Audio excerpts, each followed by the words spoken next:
family is the source of everybody's trauma.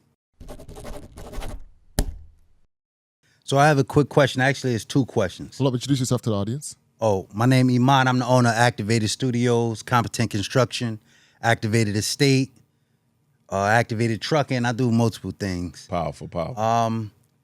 Peace and Pan-Africanism. Yes, sir. But I would say, when you're trying to organize your family, like the men in the family, the women in the family, so many different ways of thinking, how do somebody go about that? Because it's very hard to get to the meat of the situation because, like you said earlier, it's a lot of bickering, different situations at hand that's irrelevant, really, but we just can't get past that to create something economically so we can just grow as a family to, obtain power, let's say political power, yes, sir, or anything like that. So that's one.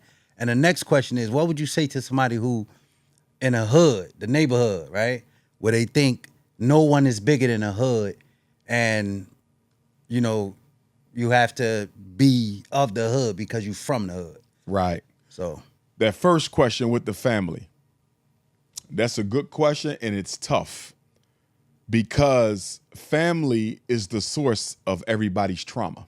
Right. Any issue we have, addiction, smoking, suicide, low self-esteem, it started in that family. It's going to be difficult to organize your family without first addressing those traumas. Right. If you got unacknowledged sex abuse in that family, you got unacknowledged emotional abuse, you got unacknowledged adultery, you got unacknowledged betrayal, unacknowledged theft, unacknowledged sabotage, ain't nobody organized. There's going to be a fight popping off every 5 minutes, an argument, right? Right. Same thing with the larger community. Same thing, right? We just going to the microcosm. So for me, if I'm trying to organize my family, I'm only going to go to 4 or 5 people who I know I can trust. And we're going to get organized first, come up with the blueprint, and then the relatives that they're most closest with, they're going to pull in one by one. The worst thing you can do with your family, the worst thing we can do with black people is invite everybody to the table at the same time. That's a recipe for disaster. Get the ones who want to win and get the ones who ain't necessarily concerned later. Right. Problem we make in Black America with our families and with our communities, we assume everybody has the same level of commitment to our struggle. And we know that ain't the truth.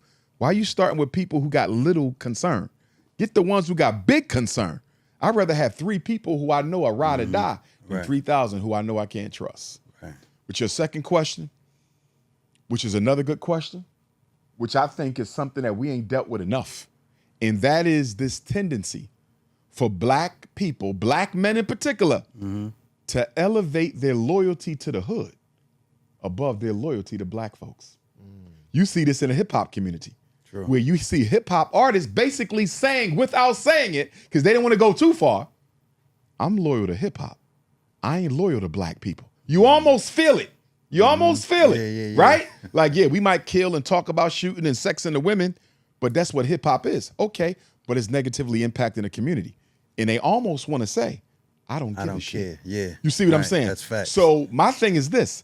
If the black community cannot rehabilitate and re-anchor hip-hop culture back into the community that birthed it, we're going to have to destroy it. And it's funny you say that because right here at the studio, Activated Studios, I have those same conversations with different artists. And like I said, a lot of them come from New York, just all over, and come here to make their music. And I say, well, you say this, but it affect.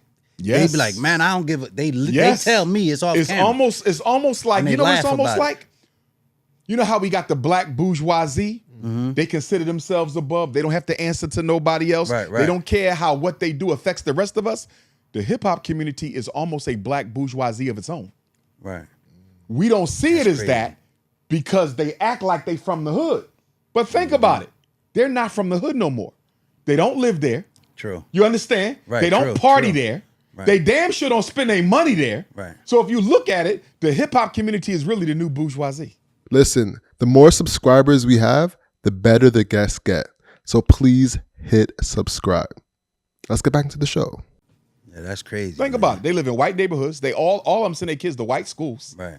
They only act like they still from the hood to stay relevant to sell their music. Outside of that, they live in white lives. Yeah. Kind of like Travis Scott. For They live in white lives. That's a great point.